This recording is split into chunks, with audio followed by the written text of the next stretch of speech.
Hello, everybody, and welcome to Blue Jays Today, where we always got something to say about the Toronto Blue Jays. I'm your host, Adam Peddle. And I'm your host, Nicholas Blaylock. And today, everybody, we're looking at the Toronto Blue Jays, but we're also really breaking down and evaluating their biggest threat right now. All eyes, they're on October baseball. We just got word that Wild Card Series, it's gonna be on October 4th, October 5th, all those days, and I wanna freaking be there. And we cannot let this team knock us out of that race. Before we get into it, guys, comment your thoughts down below, hit the like button, smash the subscribe button, everybody. Let's get straight into it, bro. Obviously, you know what? I just wanna start this thing out right now by saying I've been pretty happy with what's happening right now, what's transpiring in Toronto Blue Jays baseball. You know, I know that there's a lot of analysis, a lot of critiques, a lot of, oh, Schneider's an idiot for this move and that move. But as a whole, I'm kind of happy right now. You know what? I am too. And I asked myself a little bit a while ago when I was talking to my parents too. They were talking about the 2015 Jays, the 2016 Jays, and being like, man, like no team could ever compare to those teams. And those teams had some sort of aura and hype around them. Maybe after 2 decades of not going to the postseason, expectations are much higher for these Toronto Blue Jays, especially with this young core, this exciting core, and all these big free agent acquisitions. But look, like this team. This is the first time we've seen a #1 pitching staff in baseball. Yeah. For the first time in the entire fandom that I have been around the Toronto Blue Jays. And the offense, we're going to get into it. It's starting to turn around, and if they can and keep it up, like, man, this is going to be a pretty damn good ball team. Listen, bro, I was getting dangerously hyped the other day for Yusei Kikuchi and Cavan Biggio. How? You know what I mean? What reality are you in? You tell me that I was getting dangerously hyped for Yusei Kikuchi and Cavan Biggio in the preseason. Ooh. It's going to be a good fucking year, Yes, everybody. it is. Yes, Let's it take is. a look at these wild card standings right now, everybody, and just see where we're at. Toronto Blue Jays 64-51. They're 1.5 games behind the Houston Astros. Houston with a dramatic win over the Baltimore Orioles very recently to claw themselves out of being tied with us right there. But we are only 2 games ahead of the Seattle Mariners, and that's the squad, man. I mean, there is kind of a vendetta going on there. Absolutely. Starting from last season. Absolutely, and they're hot as hell. They're on a 6-game win streak as of recording this video. They're 8-2 in their last 10. And how are they getting it done? Well, they're just playing good baseball right now. The offense, it's in the top 10. Pitching, it's in the top 10 right now. So you don't want to have the Seattle Mariners kind of climb back, because right now, they're really our only threats. Because Yankees, they're falling off the table. They're 4-6 in their last 10. Boston, we just manhandled them. They're 2-8. Angels are off the cliff. So really, it is those Seattle Mariners that we really got to pay attention to. And looking at the schedule ahead, folks, it does look like we have some favorable matchups. Well, let's get into that in a little bit. Before we do, playoff odds. This is by Fangraphs right now. Take this as you will, everybody. Right now, the Toronto Blue Jays have a 72.5% chance to make the playoffs. For whatever reason, we have a better chance of, winning the World Series than the Baltimore Orioles. Well, listen, guys. Again, take this with a grain of salt, because they got the Baltimore Orioles at a 3.8% chance to win the World Series, which is kind of wild because, us and Tampa Bay, we both need to play in the Wild Card Series, so literally another opportunity to get knocked out. Whatever. The most important number right here is that 72% of the time, or 73% of the time if we round up, Toronto Blue Jays, we're making the playoffs. And that makes a lot of sense when we scroll down and we look at the Seattle Mariners playoff odds, because effectively the times that we are not making the playoffs, they are making the playoffs according to Fangraphs. They're at around 1/3 of the time, and we need to do everything in our power to avoid that 1/3. Yeah, it does feel like, I disagree with the World Series odds, but it does feel like 2 to 3 times we make it, 1 to 3 times we don't, right? Yeah. And if we do look at the schedule ahead, I did some little bit of math, kind of predictions on my own, and looked at the Toronto Blue Jays schedule. We've been looking at this all year if you're fans of this show. It gets a little bit easier. There's some rough patches in here with Baltimore, Phillies. Maybe the Reds can give us a run for our money. Then we have some easier series in August. Then it might get a little bit tough with Texas and Tampa Bay at the end. But the Mariners, just looking at who they're facing and the teams above 500 or teams that are above them as well, like they're kind of in the same boat, right? They got the Orioles coming up soon, the Houston Astros, then they go through a really easy stretch with,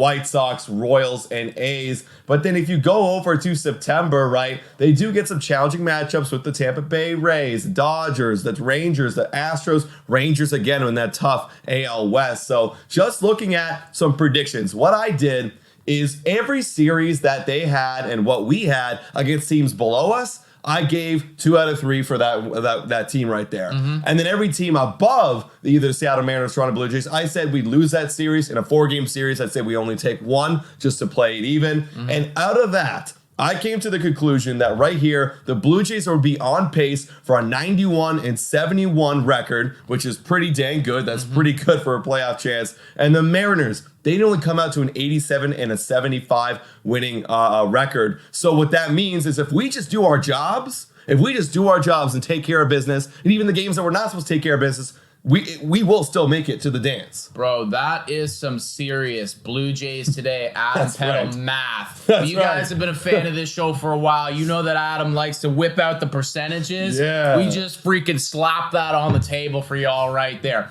No, I mean, obviously there's so many variables involved in that, right? Like we can't just be like, well, they're going to win this, we're going to lose that. But it's good to note that their competition, effectively the same level of difficulty as our competition. Yes, they have an easy stretch at the end of August. We have an easy stretch at the beginning of September, 100%. Right? So we might notice that they're applying the pressure a little bit come the end of this month, but then we gotta take those W's back starting in September, right? And then continuing, which is going to be the toughest stretch, in my opinion, right at the end of September with those New Yorks, with those Tampa Bays, because even if New York is fully out of it and Stanton's not running and everything like that, they're still going to be a pain in our freaking ass because that's just who they are. It's not going to be easy, guys. We've been gliding in that 3 spot for a while for that wild card spot, and I think it's going to be a little bit of back and forth without the wild card series being between the Mariners and the Blue Jays. It's going to feel like a wild card series, a little Cold War going on for that final spot. I agree, bro. And I mean, the good thing to know, you brought this up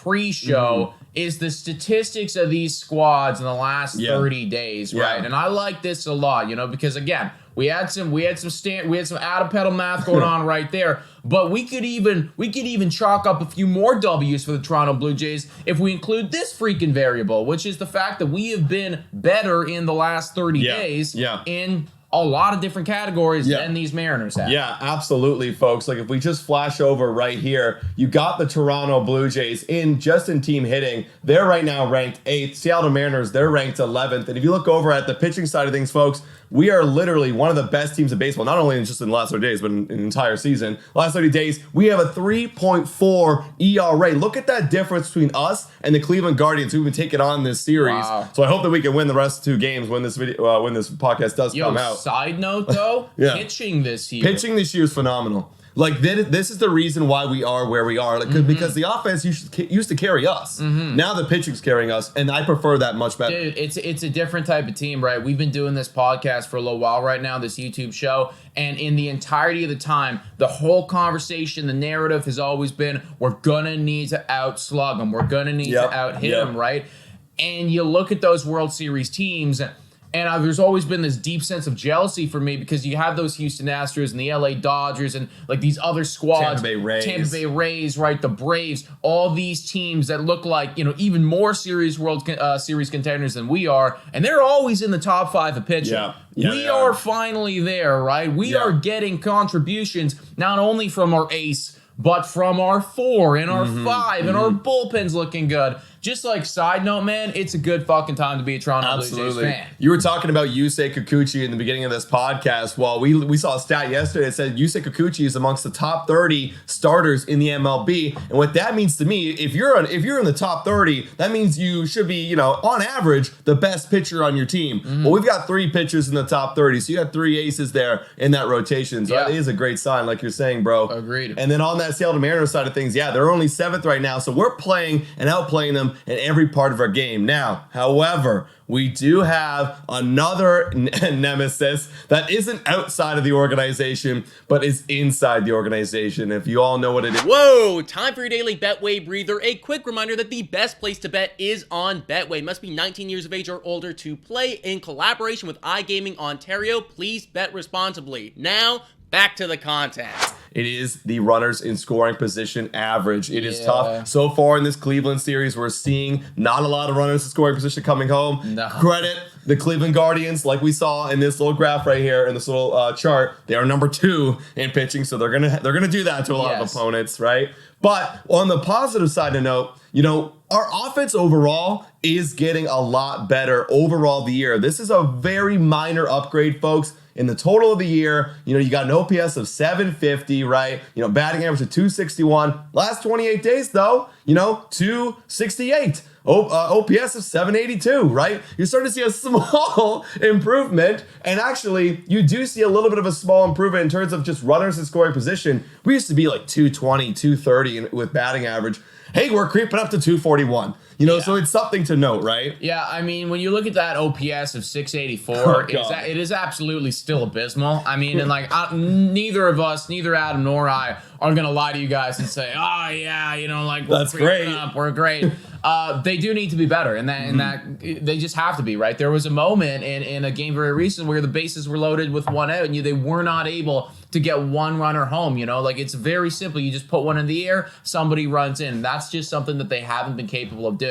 I am hoping, though, when Bo Bichette comes back, 100%. When he gets healthy, right, the fact that Alejandro Kirk is turning it on right now. We need to have both the catchers in the lineup at all times, by the way. That's just, again, another side note. We need to do that. So tough. I almost want to make that a whole topic itself because you also got Brandon Bell taking up that DH spot. You do have that. I mean? It is difficult, but it's like, I mean, just from a lineup standpoint, they're too good, right? Because we have to find every way possible to take, sadly, our new trade acquisition, Paul DeYoung, Dalton Varsho, Santiago Espinal. Those are the guys right now where when you get runners in scoring position, with 1 out or 2 outs or something like that, we cannot have them come up to the dish because that's what's going to be bringing that average down. You know what? It's almost a blessing that you have maybe an Alejandro Kirk or a Brandon Belt or Danny Jansen on the bench any given day, right? Just because of that logjam. Because like you're saying, if you have to play a Gavin Biggio or a Dalton Varsho right now because he's filling in for the injured Kevin Kiermaier, like you can bring him in